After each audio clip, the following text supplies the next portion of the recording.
Шохан Уәлиханов атындағы Жамбыл облыстық әмбебап ғылыми кітапханасы ақын Омар Хайямның 975 жыл толуына орай философтардың ақыны, ақындардың философы әдеби мұражайды онлайн оқырман назарына ұсынады.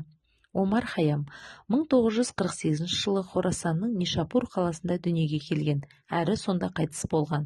Жас кезінде жақсы отбасының тәрбиесінде болған, әрі өлеңге құмартып өскен. Оның кейбір өлеңдері осы күнге дейін жеткен.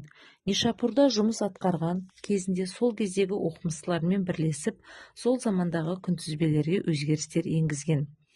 Оның ең негізгі еңбегінің бірі «Алгебра мәселелерін дәлелі» атты кітабы. Бұл кітаптың араша қолжазбасы мен латынша аударма нұсқасы сақталған, әрі қазір көптеген шетел тілдеріне аударылып басылды. Осы кітапта алгебраға теңдеу шешетін ғылым деген анықтама берген. Бұл анықтаманың 19 ғасырдың соңына дейін сақталып келді. Кітапта тағы да тұңғыш рет өзі ашқан конустық қисықтардың көмегімен 3-ші дәрежелі теңдеуді шешудің әдісі де берілді. Бұл алгебра мен геометрияны біріктірген керемет әдіс еді. Ол тағы да екі өмшектердің жаймасын тарқату әдісін де зерттеген. Евклидтің кітабын аударып және оған түсініктеме берген. Оның Евклидтің геометрияның бастамалары мен кітабындағы қиын формулаларға түсініктеме беріп, кітабы шығыс математикасының дамуына ерекше рөл атқарған. Әкесі Ибрахим лашық үй жасаумен шұғылданған.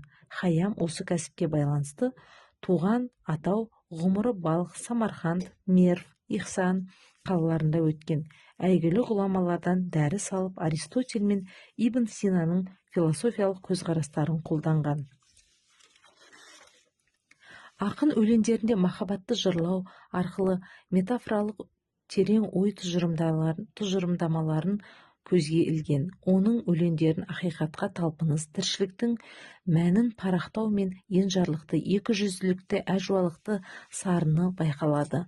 Омар Хайям өлеңдері аз сөзбен келелі ой айту мен қарапайым сөздердің өзара жарасымды үйлесімін тауып, әуезді болып келуімен ерекшеленеді.